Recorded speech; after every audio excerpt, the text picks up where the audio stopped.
Gente querida, a gente está na terceira noite, terceiro domingo seguido que a gente tem realizado uma série a respeito do livro do profeta Daniel.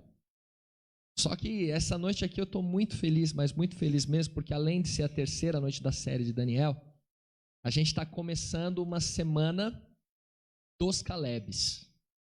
E agora eu quero falar dessa galera. Tem uma galera especial que está aqui na igreja. São os Calebes, são meninos e meninas, rapazes e moças de Jesus. Você deve saber que a igreja adventista, ela tem já há um tempo despertado os jovens, aí chamado os jovens ao serviço de Cristo, e a missão Caleb tem sido uma bênção na vida dos nossos jovens e na vida de todo aquele que se encontra com um Caleb, né? E é muito bom a gente começar uma semana de oração, na qual a gente sabe que o Espírito Santo de Deus ele vai falar ao nosso coração, porque sempre que a gente se reúne para poder estudar a palavra de Deus, para poder orar, para podermos buscar mais o Senhor, buscar o Senhor mais intensamente, Deus ele fala mais intensamente. E isso é muito bom. Agora, o que eu acho mais especial na missão Caleb é que quando a gente se dispõe a servir ao Senhor Jesus Cristo, quando a gente se dispõe a ir e enfrentar os gigantes, né? Quando a gente se dispõe a falar do amor de Deus a esse mundo que está perecendo, os maiores beneficiados somos nós mesmos. É por isso que eu posso dizer que os meninos e meninas que estão envolvidos na missão Caleb, eles têm um futuro muito bonito. Vocês todos. Um presente muito bonito, mas um futuro muito bonito. Porque a experiência de vocês com Jesus vai ser uma experiência realmente. Não vai ser apenas de ouvir falar, não é apenas algo teórico, não é apenas algo filosófico, né? Uma ideia bonita, não. A gente canta que é tudo por Ele e é tudo por Ele mesmo, né? Já disseram que todo jovem quer uma causa, uma razão pela qual dar a vida. E infelizmente tem muitos jovens que estão dando a vida por causas que não tem nada a ver. E se tem alguém que é digno que a gente faça tudo por Ele, dê tudo por Ele, é o Senhor Jesus Cristo. É por isso que eu gosto da missão Caleb. E vocês são de Jesus, meninos e meninas. Experimentem, tá? Prossigam. Tem alguém que é a primeira missão Caleb aqui, dentre os Calebs aí? Erga a mão, por favor. Temos ali a Deise e a Bianca. Show de bola, meninas. Fera demais. Vocês vão curtir demais. Já estão curtindo, né? E para quem já teve essa experiência, você Caleb que também está acompanhando aí de casa, você sabe que é realmente algo maravilhoso, maravilhoso. E os Calebs, eles costumam trabalhar no período de férias, né? Só que a gente está tendo umas férias estendidas aí, então isso é bom que a gente tem mais tempo para trabalhar, apesar das limitações e tudo mais. Tudo isso, sem dúvida nenhuma, a gente vai poder servir ao Senhor Jesus Cristo por mais tempo. Isso é muito bom, mais intensamente. Querem que eu desça aqui? Ficou melhor? Ficou melhor aí? Beleza.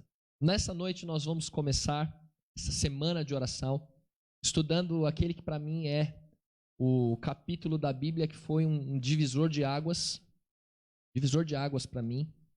Deixa eu contar um pouquinho para você. Alguns já ouviram, mas deixa eu contar aqui um pouquinho da minha história. Eu, com a idade da maioria dos Calebs que estão aí, eu com a minha idade aí de até os meus 20, 21 anos, eu não acreditava nesse livro aqui como palavra de Deus. Este livro para mim era apenas um livro, não era o livro. Ele não era o livro que é a verdade para mim, mas ele era um livro que tinha algumas verdades. Eu me recordo que eu tinha no meu trabalho, isso quando eu tinha aí os meus 17, 18 anos, eu tinha dois bons amigos, gente boa demais. Um deles era católico e o outro era um testemunha de Jeová. E eu não tinha contato com a Bíblia. Mas eu me lembro que esses meus amigos, eles tentavam falar para mim um pouquinho a respeito da Bíblia, especialmente aquele que era testemunha de Jeová. E eu me recordo que eu, sem ter tido contato com a Bíblia, a minha conversa com eles era todinha no sentido de dizer para ele o seguinte: nada a ver com o que vocês estão falando. Esse livro é um livro ultrapassado, é um livro que foi escrito por homens, é um livro que sofreu modificações, é um livro que estão seguindo aí, mas é um negócio arcaico, já tem coisa mais atualizada. Vocês são caras esclarecidos, né? E ficava usando ali os meus argumentos, só que sem conhecimento de causa. E eu me recordo que quando eu fiz mais ou menos uns 19 para 20 anos, foi que eu tive o primeiro contato com jovens adventistas do sétimo dia. E eu me lembro que aceitei quando me ofereceram um estudo bíblico, porque gostei do pessoal, gostei da galera, eram gente boa, né? Não tinha os Calebs naqueles dias, mas jovem adventista é jovem adventista, são gente boa. E eu aceitei por uma razão não muito louvável. Sabe por que eu aceitei estudar a Bíblia? Eu pensei assim, ó, eu tenho falado mal da Bíblia sem conhecê-la, pois então agora eu quero estudá-la para poder falar mal sabendo do que eu estou falando. Então essa foi a razão por que eu aceitei estudar esse livro inicialmente. E me recordo que ao ter os primeiros estudos, a primeira ideia que eu tive foi a seguinte: poxa, eu ainda não acredito na Bíblia. Ainda não acredito. Mas essa igreja adventista aí que eu nunca tinha ouvido falar, eles seguem o que está escrito na Bíblia. Realmente é o que está escrito. Mas eu não acredito. E eu me lembro que o estudo foi avançando e era aquele estudo daquele pastor, um estudo antigo, Henrique Berg, né? E um dos estudos é exatamente a respeito do livro do profeta Daniel, capítulo 2, que é o capítulo que nós vamos estudar hoje. E eu me lembro que o rapaz que estudou comigo a Bíblia, ele leu os textos e depois ele me mostrou na história o cumprimento de tudo que estava escrito. E quando eu terminei aquele estudo, eu que não manjo muito de história, mas o pouquinho que eu sabia, eu me recordei e eu pensei, como é que pode um negócio desses? Realmente, então, quer dizer que a Bíblia tinha dito antes coisas que aconteceram e que hoje, ao eu olhar para trás para a história comprova que tudo se cumpriu exatamente como a Bíblia tinha falado. E eu me lembro que naquele dia, pela primeira vez, eu olhei para a minha Bíblia, que não é essa aqui que está aqui agora, mas eu olhei para a minha Bíblia e eu disse o seguinte: esse livro merece o meu respeito. Eu preciso tratar esse livro com maior seriedade. Esse livro não é um livro qualquer. Esse livro realmente é a palavra de Deus. E foi o capítulo 2 do livro de Daniel que me mostrou isso. Deus usou esse capítulo pela primeira vez na minha vida para poder me mostrar, olha, esse livro é inspirado por Deus.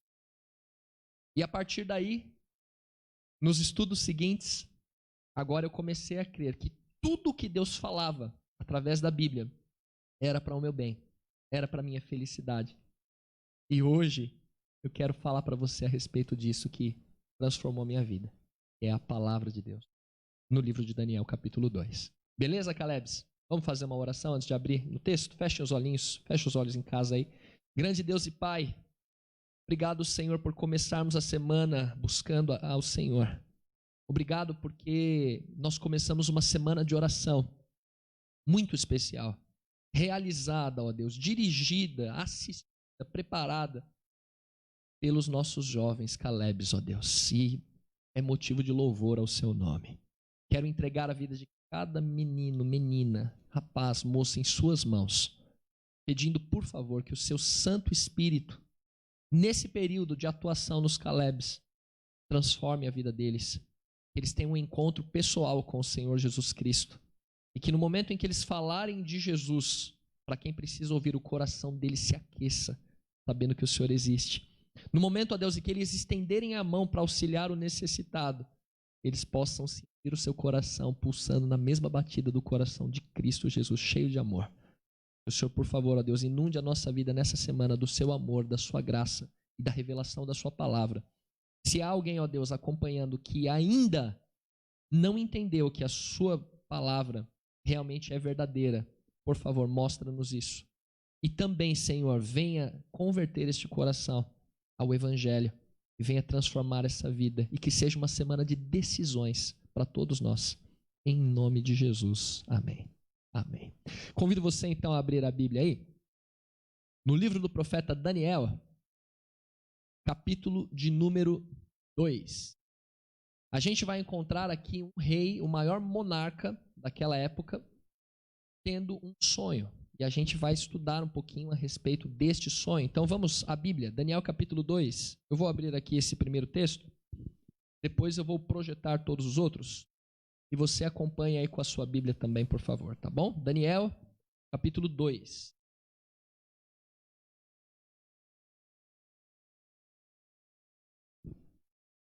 Versos 1 e 2.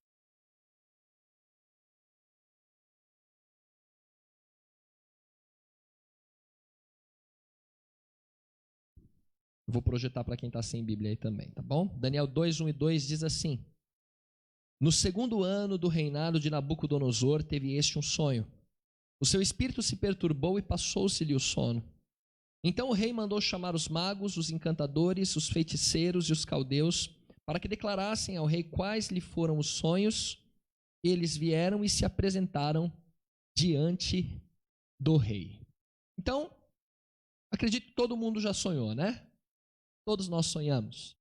O sonho nada mais é do que o nosso subconsciente trabalhando, e aí enquanto a gente vai dormir, nosso cérebro ali, ele começa a puxar algumas informações, e a gente começa a ver imagens, né? Sons, cores, e parece real o negócio. É impressionante. Sonhos são coisas muito legais, né? Entretanto, esse sonho que o rei Nabucodonosor teve não foi um sonho qualquer, não foi um sonho comum. Deixa eu só abrir um pequeno parêntese aqui. É muito raro Deus falar com alguém através de um sonho, tá? Pode acontecer, mas é muito raro. E isso, se acontecer e você achar que é Deus, você tem que submeter a palavra de Deus para verificar se é de Deus ou não. E o rei, ao ter esse sonho, ele que não acreditava no Deus de Israel, ele era um rei babilônico. Ele era um rei que cria no politeísmo, em vários deuses, não era um Deus só, sendo o principal deles o deus Marduk, na Babilônia. E esse rei, ao ter esse sonho, quando ele acorda, você vai perceber que ele não lembra do que ele sonhou. E isso deixa muito perturbado. Porque a impressão que ele tinha, mesmo sem lembrar do sonho, é de que era uma mensagem vinda na cabeça dele dos deuses. Era uma mensagem muito importante.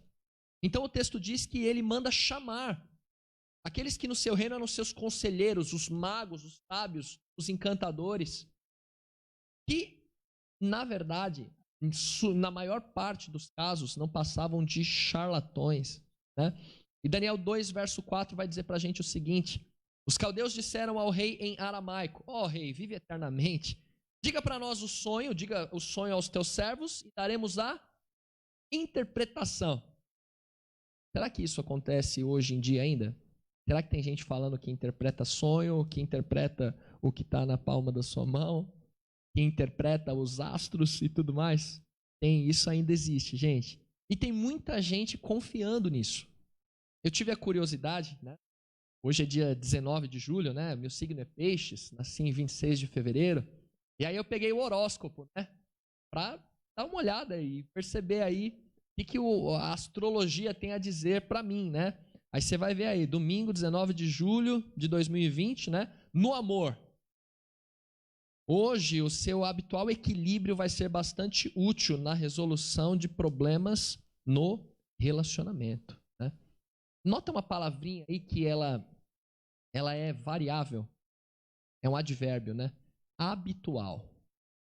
Ou seja, é uma coisa que muitas vezes eu faço. Muitas vezes eu sou equilibrado, mas se acontecesse hoje de eu me desequilibrar, deu certo também, porque você vê que é um negócio que joga tanto para um lado quanto para o outro, né? Aí, na saúde, tente manter a sua cabeça livre de preocupações. Será que eu tenho que fazer isso só hoje ou todos os dias? Então, para que eu estou mostrando isso para vocês? E eu mostro com o maior carinho, o maior respeito por quem acredita nisso, queridos. Por favor, não me levem a mal. Mas faça uma análise séria e você vai perceber que não passa de balela. Infelizmente, eu preciso dizer isso com todo carinho e com todo respeito. E tem muita gente colocando a vida nas mãos dessas pessoas que escrevem essas coisas, né? Família, hoje a persistência poderá ou não, poderá, não é? Mas poderá ajudar um irmão seu que passa por dificuldades, né? Quem aqui tem irmãos? Quem tem irmãos? Tá fácil a vida dos seus irmãos? Não, a vida de todo mundo é difícil, então, e a gente tem que ajudar nossos irmãos o tempo todo, né? Finanças poderá ter uma oportunidade muito relevante para a sua carreira, ou não poderá, né? Poderá ou não. Então, para que eu estou mostrando isso? Para dizer para você não colocar a sua vida sob um terreno de areia, sem bases, fraco. A nossa vida ela é muito preciosa, queridos. E a gente precisa alicerçá-la num fundamento verdadeiro. E é isso que eu quero mostrar para vocês nessa noite. Daniel 2, verso 11, o texto diz assim. Bom, aí os caras viraram para o rei, né? E aí eles vão falar isso daqui. Só que o detalhe é o seguinte. Quando eles falaram assim para o rei, ó rei, conta para nós o sonho que a gente te dá a interpretação, o rei percebeu a jogada deles, porque se o rei falasse o sonho, eles iam inventar qualquer interpretação e iam tentar engambelar o rei. Porém, o rei falou assim, olha, é o seguinte, não, eu não lembro o que eu sonhei. Para eu acreditar na interpretação que vocês vão dar, já que vocês falam que vocês têm superpoderes, eu quero que vocês me contem o que eu sonhei, e aí, se eu concordar que foi isso mesmo, eu vou aceitar a interpretação de vocês. Então perceba que o rei não era bobo, não se deixou fazer de bobo. Os caras queriam. Agora, se um rei pagão não era bobo, não se deixava enganar, né? Quanto mais nós hoje, né? Que vivemos num tempo que a gente tem tanta informação à nossa disposição e a gente pode buscar. A gente não pode se deixar enganar, né? E os caras se desesperaram, porque eles falaram o seguinte, olha, rei, o que o senhor está exigindo é difícil, verso 11. E ninguém há que possa revelar diante do rei, senão os deuses. E estes não moram com os homens. Agora eles falam a verdade, rei, o senhor está pedindo para nós mortais contarmos para o senhor que o senhor sonhou? Isso é impossível. Só os deuses poderiam fazer isso. O senhor está exigindo um negócio absurdo de nós, não tem como, né? Só que o rei não estava de brincadeira. Porque no verso 12, o texto diz que então o rei muito se irou e enfureceu. E ordenou que matassem a todos os sábios de Babilônia. E saiu o decreto, segundo o qual deviam ser mortos os sábios. E buscaram a Daniel e aos seus companheiros para que fossem mortos. Vocês vão perceber que eu estou colocando o texto aqui, eu estou fazendo questão de ler os textos. Porque foi assim que fizeram comigo, tá? Eu não quero que você fique apenas com a palavra do Hugo aqui. E não fique com a palavra do Hugo se não estiver de acordo com a Bíblia. Então eu estou mostrando o texto bíblico e depois simplesmente eu vou mostrar na história se se comprova ou não. Tudo bem? Tranquilão? Estão acompanhando aí, Calebs? Estão acompanhando aí no fundo? Tranquilinho? Então, beleza. Então sai um decreto de morte. O rei falou o seguinte, se vocês não me contarem o que eu sonhei e a interpretação, vão todos morrer. E aí o texto diz que foram buscar Daniel e os seus companheiros. Quem eram Daniel e seus companheiros? Daniel e seus companheiros eram israelitas que tinham sido levados cativos para a Babilônia e eles acreditavam no único Deus verdadeiro, que era o Deus de Israel. E eles nem estavam sabendo de nada quando, de repente, eles também são colocados aí na lista dos caras que vão ser mortos, porque eles também foram considerados como sábios de Babilônia. Então, o texto, agora eu vou avançar um pouquinho, coloquei só as figuras aqui. Você pegar o capítulo 2 e pegar a sequência, aí você vai ver que Daniel, ele fala com o chefe dos eunucos, e ele diz o seguinte, olha, Arioque, por favor, deixa eu falar com o rei para pedir um tempo para ele, porque homens não podem conseguir isso, mas existe um Deus que pode, e ele é introduzido na presença do rei, e ele pede para o rei um tempo. O texto diz que o rei dá esse tempo para ele, e aí sabe o que ele vai fazer nesse tempo? Ele vai orar. E ele não faz isso sozinho, ele convida os seus 3 amigos também para orar. Como que você enxerga a oração? Será que você tem visto que a oração realmente ela tem poder? Você costuma orar? Você tem costume de conversar com Deus? Saiba que a maior parte dos nossos problemas seriam resolvidos, ou a gente aprenderia a conviver com eles, se simplesmente a gente orasse. Simplesmente a gente orasse. E esses jovens, eles vão fazer isso, eles vão orar. E o texto bíblico diz que Deus, então, numa noite, também dá um sonho a Daniel. E nesse sonho ele mostra o sonho do rei e a interpretação. Que espetáculo. Realmente, homem nenhum poderia fazê-lo, então eles recorrem a Deus. E no verso de número 19, o texto diz que então foi revelado o mistério a Daniel numa visão de noite, e Daniel bendisse o Deus do céu. Daniel, ele confere a honra a Deus. Veja que muita gente que recebe coisas boas de Deus não reconhece que vem de Deus. Queridos, tudo que é bom que há em nós vem de Deus. Sabe, eu disse para um jovem, sexta-feira à noite, o seguinte, falei, cara, você é extremamente talentoso. Você é um camarada extremamente capaz, cheio de dons. Eu não estava falando da boca para fora. E eu disse o seguinte, usa para Deus, usa para a honra e glória de Deus. E eu falo isso para cada jovem que está aqui e que está acompanhando aí também. E não apenas para os jovens, mas para cada homem e mulher também. Deus, é Ele quem nos dá tudo. E a gente tem que reconhecer isso e darmos glórias ao nome dEle. Quanta gente que recebe as bênçãos de Deus, vira as costas e só volta quando é para pedir mais. Quanta gente que tem talentos que poderiam servir a Deus, mas que não fazem isso. Usam o seu potencial para ser uma bênção, para muitas vezes arruinar a vida de outras pessoas e a própria também. Por isso que eu louvo a Deus pela vida dos Calebs. Porque os Calebs estão colocando a sua vida nas mãos de Cristo Jesus. Louvado seja Deus pela vida de vocês, meninos e meninas. Então Daniel agora ele sabe do sonho. Ele pede de novo para ir na presença do rei. Verso 24. Por isso Daniel foi ter com Arioque, ao qual o rei tinha constituído para exterminar os sábios da Babilônia. Entrou e lhe disse, não mates os sábios da Babilônia, introduz-me na presença do rei e revelarei ao rei a interpretação. E agora já na presença do rei, verso 28, olha só o que Daniel vai falar para o maior monarca do mundo. Existe um Deus no céu, há um Deus no céu, o qual revela os mistérios, porque ele fez saber ao rei Nabucodonosor o que há de ser nos últimos dias. Teu sonho e as visões da tua cabeça quando estavas no teu leito são estas. Então perceba a intrepidez desse jovem. Ele vai diante do maior monarca do mundo. E veja, era um menino aí dos seus 16, 17 anos, 18 no máximo, quem sabe. Ele está diante do maior governante do planeta e ele vai falar com firmeza em nome do Senhor Jesus. E aí ele começa a contar o sonho, que é esse que está aparecendo nesse videozinho aí, que é o seguinte, ele diz, ó rei, o senhor estava olhando, pode voltar por favor, acho que ele roda sozinho aí. Acho que só apertar o playzinho ali, acho que vai. Aí, beleza. Ele disse, rei, o senhor estava olhando no seu sonho quando o senhor viu uma estátua na direção que o senhor estava olhando. E essa estátua, ela era muito especial. Era uma estátua incomum. A cabeça dela era de ouro. O peito e os braços eram de prata. O ventre e os quadris eram de bronze. Já as pernas, elas eram de outro metal, elas eram de ferro. E os pés, tinha uma coisa diferente neles, era parte de ferro e parte de barro. Sabe, enquanto o senhor estava olhando para a estátua, veio uma pedra do céu, não foi lançada por mão humana, caiu aos pés da estátua, arrebentou com ela inteira, derrubando todos os metais, tudo. E essa pedra, ela começou a se espalhar pela terra. Essa rocha, ela começou a se espalhar, formar uma grande montanha, uma montanha tão grande que dominou toda a terra. Que coisa impressionante esse sonho, não é? Uma coisa legal de quando a gente estuda o livro de Daniel é a gente usar imagens para a gente poder imaginar, né? Fixa isso na nossa mente.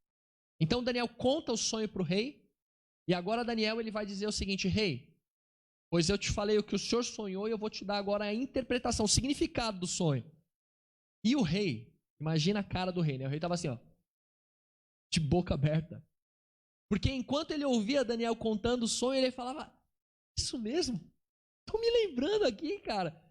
Como que você sabe um negócio desse com todos os detalhes? É verdade, você está certinho. Só pode ter sido Deus que te mostrou. E Daniel então disse, pois é, rei.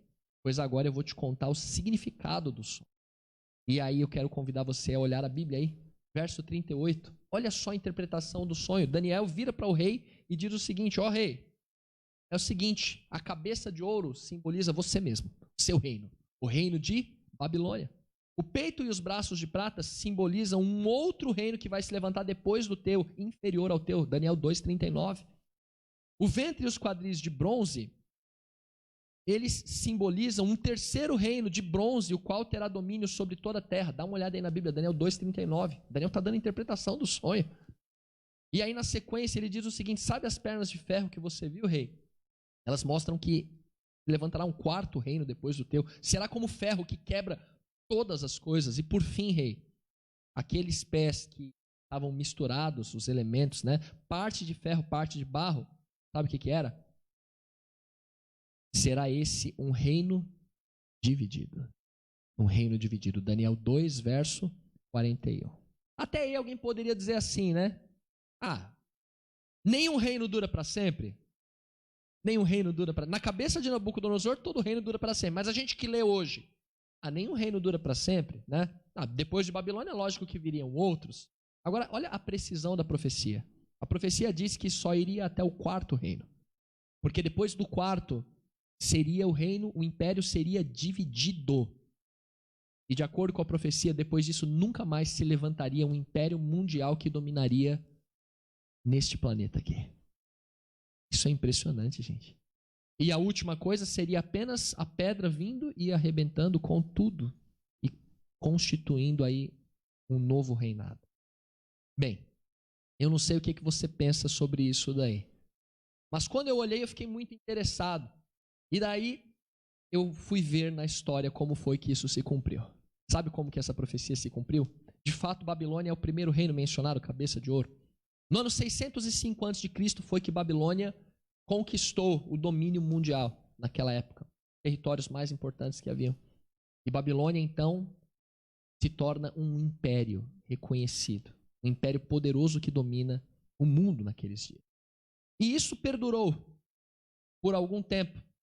Porque a Bíblia, em Daniel capítulo 5, aproximadamente 70 anos depois, ela vai narrar o que aconteceu. Bom, o rei que teve o sonho foi Nabucodonosor, ele já tinha morrido.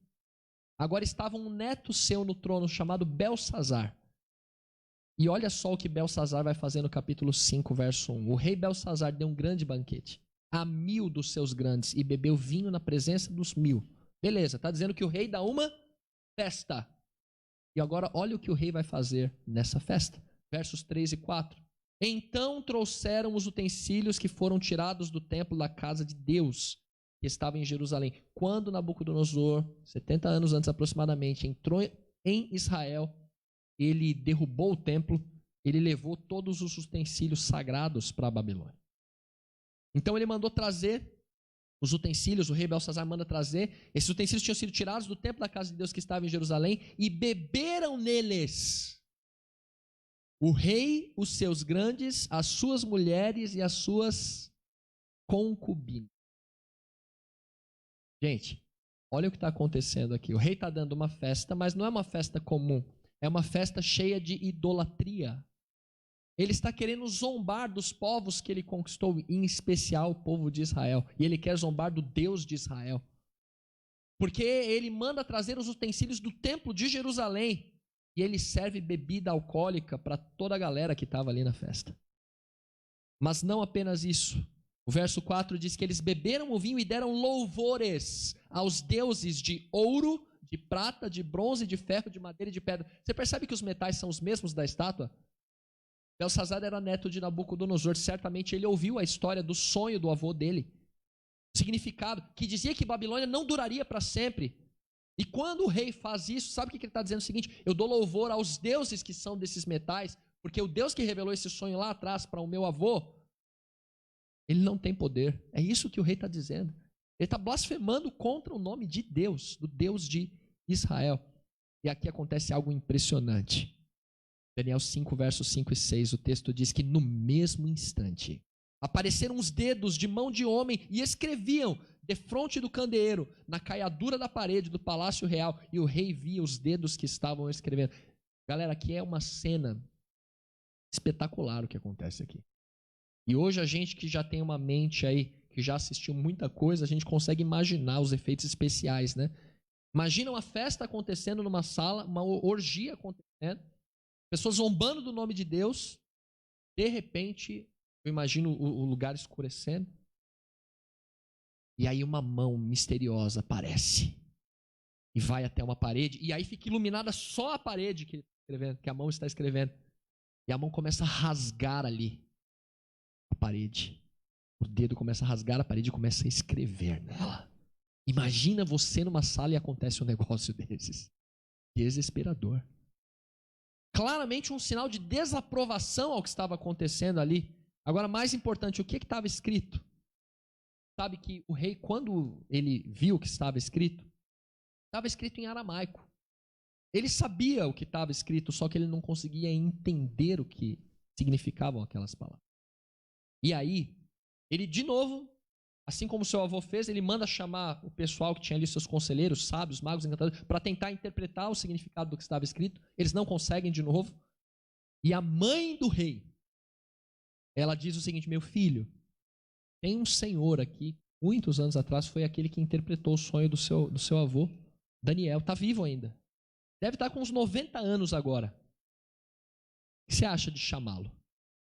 E o rei aceita, faz isso, traz Daniel. E quando Daniel chega, queridos, Daniel, ele repreende o rei. Como quem diz o seguinte: olha, rei, é o seguinte, você teve várias oportunidades, você ouviu o que aconteceu com seu avô, e você ainda assim continua blasfemando do verdadeiro Deus. E agora Daniel, ele vai interpretar o que significava Mene, Mene, Tekel e Parsim. E ele diz o seguinte: Mene, rei, significa o seguinte, ó, contou Deus o teu reino e deu cabo dele. Agora dá uma olhadinha para cá. Dá uma olhadinha para cá. Imagina Deus olhar para você e dizer o seguinte: Deus, ele está contando a sua vida, os seus dias, e ele está colocando um fim nela. E aí? O que você faria diante dessa afirmação? E aí o texto diz: Tekel, você foi pesado numa balança e você foi achado em falta. Misericórdia. Não é uma sentença humana, é a sentença divina. Tem que ver com o destino eterno aqui.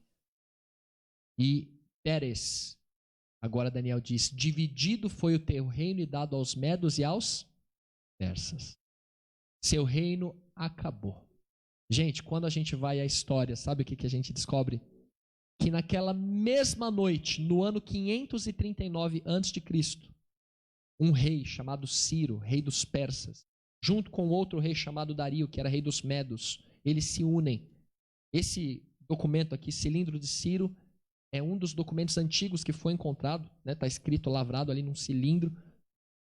O que foi que eles fizeram? E sabe como foi que eles conquistaram? Enquanto o rei estava dando a festa, provavelmente, eles estavam secando o leito, desviando o leito do rio Eufrates, que entrava por debaixo dos muros de Babilônia. Desviaram o leito do rio e os soldados medo-persas, eles entraram por debaixo dos muros, pelo leito do rio. O historiador Heródoto, ele conta que foi com a água batendo na altura das coxas.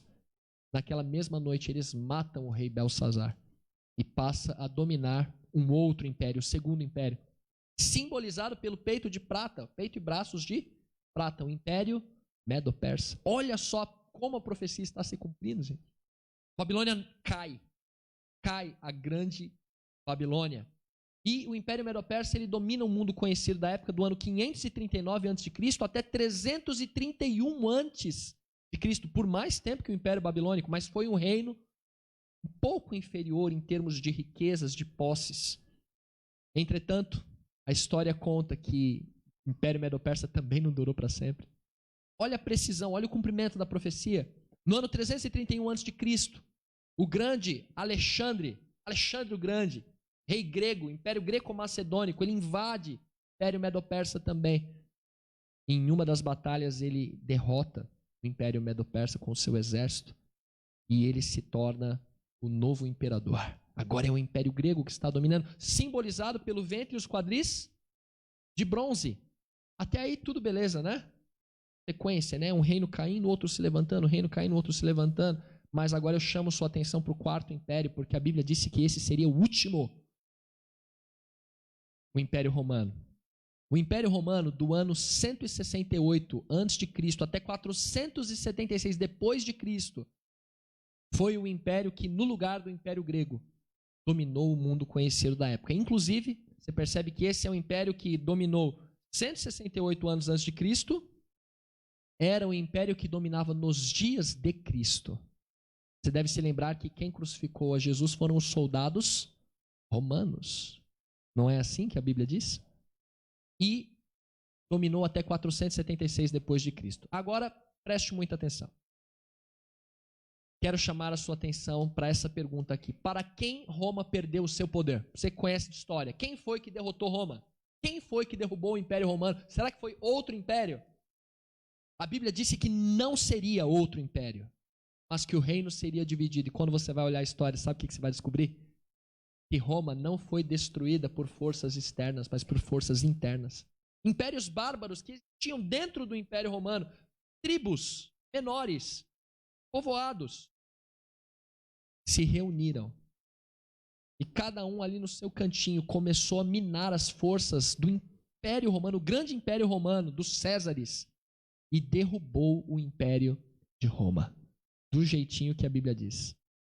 Agora olha só, quantos dedos tem os pés? Lembra que eram os pés? Quando a Bíblia fala de artelhos, ela está falando de dedos. Palavra diferente, né? Mas são dedos, 10 dedos.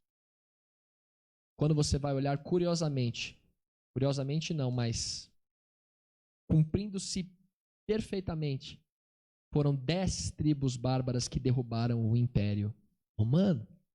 Você vai conferir, você vai ver que são povos que deram origens a nações que existem hoje. Por exemplo, os alamanos deram origem à atual Alemanha. Os francos deram origem à França e assim por diante. Dá uma olhada aí. Você vai perceber que essas nações que derrubaram Roma lá atrás, que eram tribos bárbaras, evoluíram e se tornaram nações europeias da atualidade. Agora, sabe o que é interessante nisso tudo? É você perceber que por muitos séculos já está dessa forma. E ao longo dos séculos, sabe o que aconteceu?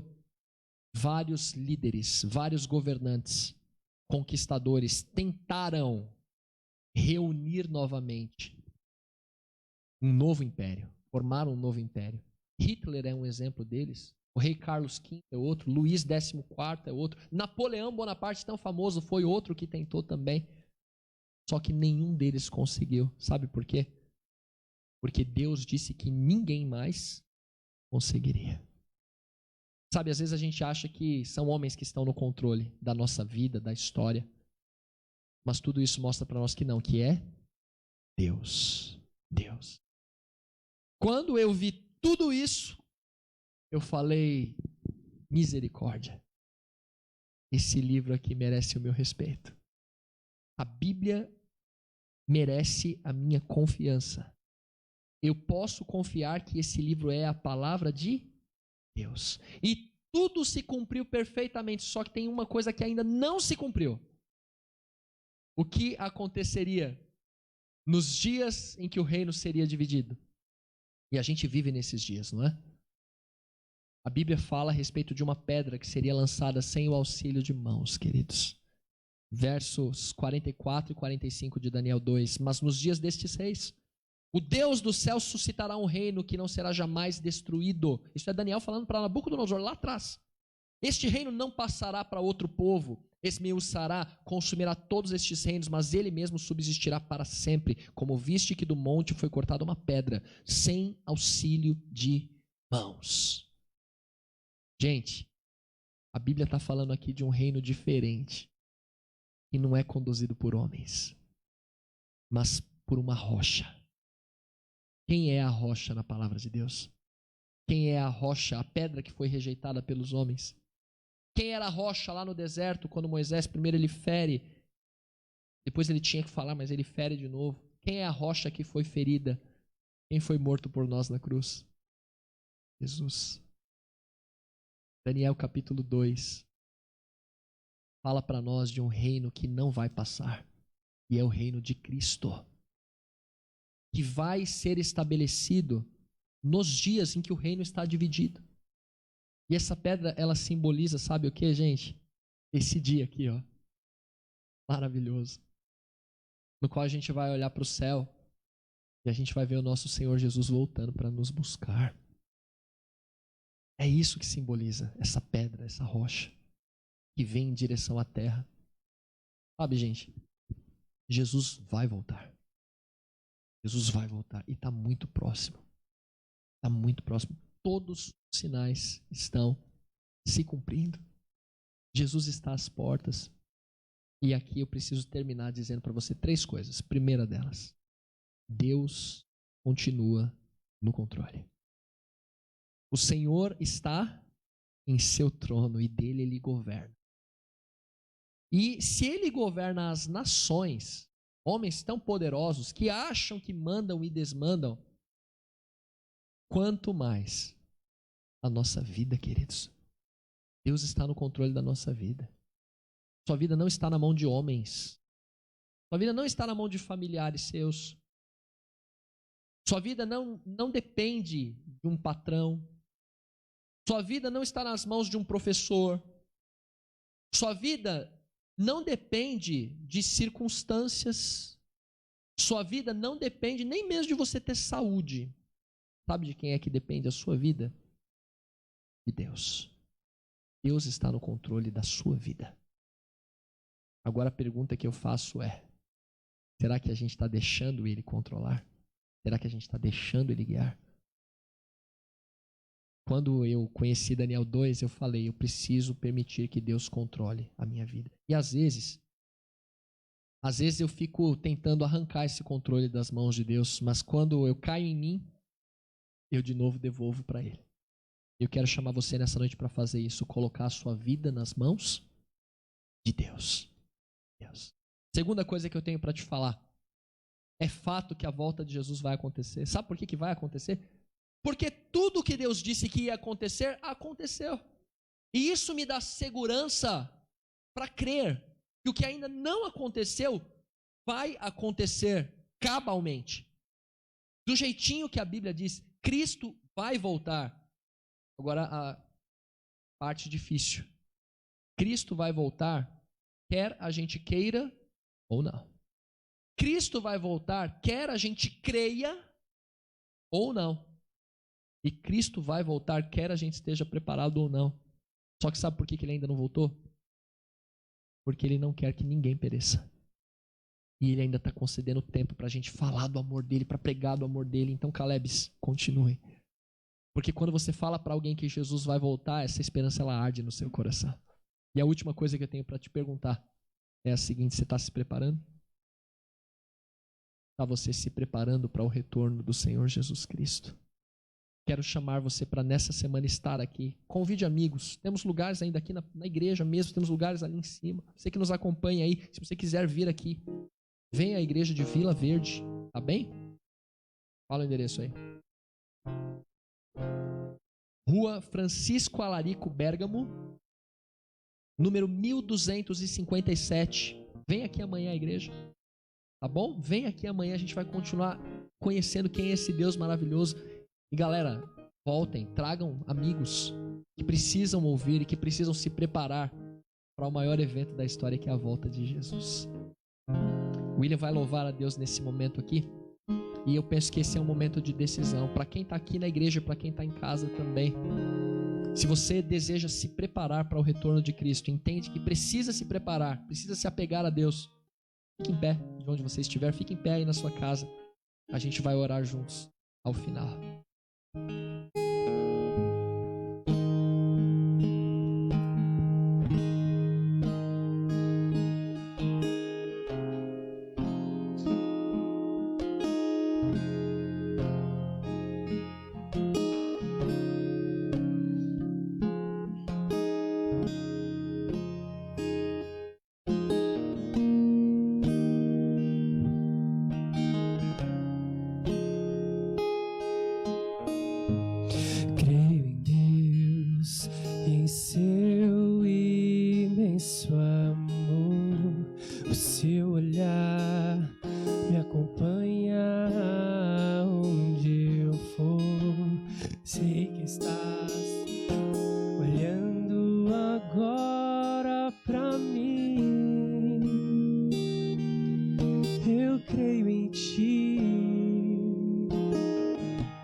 posso sentir quando fala ao meu coração. Sei que estás falando agora pra mim. Posso te ouvir, filho. Vou te buscar para morar comigo um dia. Você não vai chorar, o céu é o seu lugar.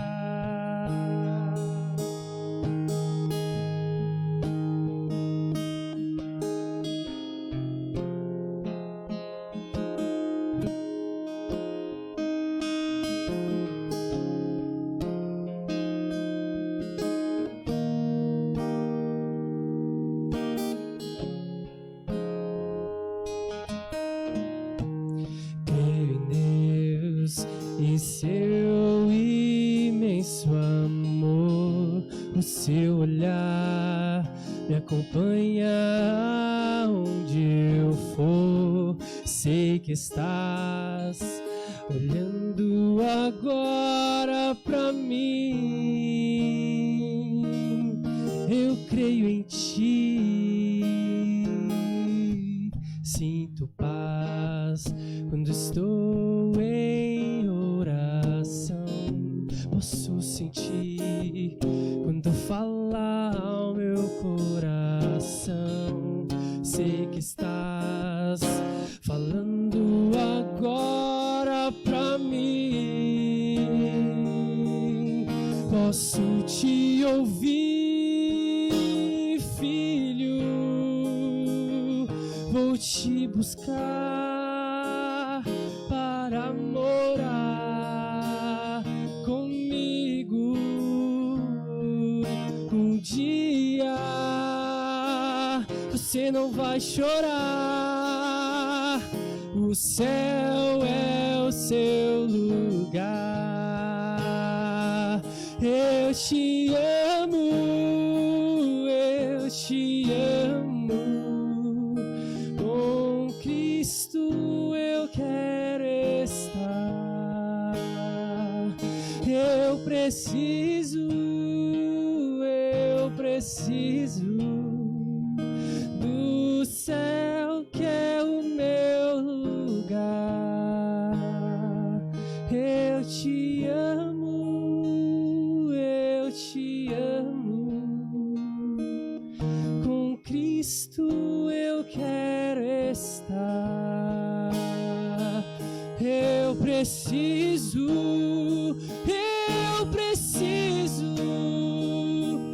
do céu que é o meu lugar. Filho, vou te buscar para morar comigo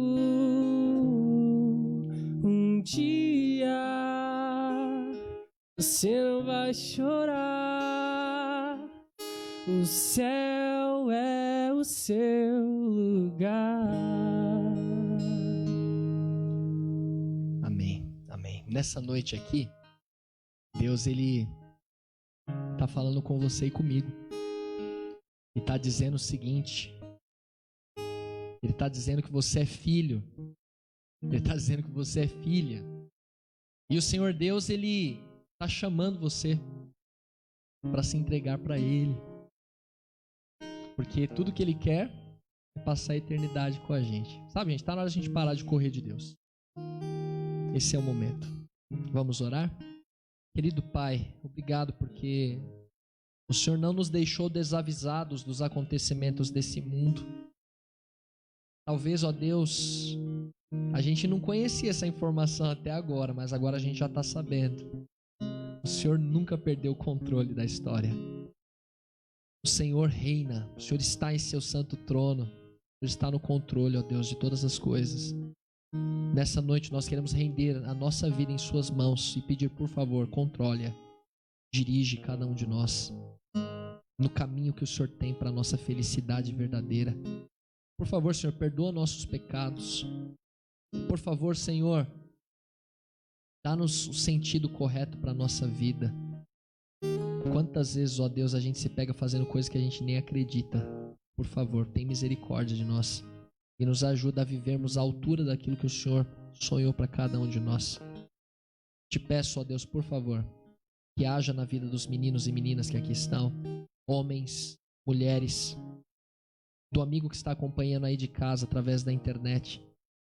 Por favor, ó Deus, através do Seu Santo Espírito, nos alcance. Firma no nosso coração o compromisso de nos prepararmos para a Sua volta, de conhecermos mais a Sua palavra, mais a Sua vontade e a cada dia nos rendermos ao Senhor. E quando o Senhor vier, todos nós tenhamos a alegria de dizer: esse é o nosso Deus, o nosso Salvador, a quem nós estávamos aguardando. Em nome de Jesus. Amém. Amém.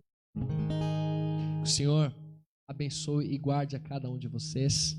O Senhor Deus lhes acompanhe. Voltem em paz para casa, tá? Eu vou estar ali na porta, mas a gente só não vai poder pegar na mão, né? 1,5 metro de distância, a gente se olha no olho assim, dá uma boa noite. E convido você mais uma vez para estar conosco aqui também amanhã à noite, às 20 horas. Rua Francisco Alarico Bérgamo, número 1257, na Vila Verde, Igreja Adventista de Vila Verde. E acompanhe também, você aí que não poderá vir, acompanhe pela internet. O Senhor Deus abençoe a todos.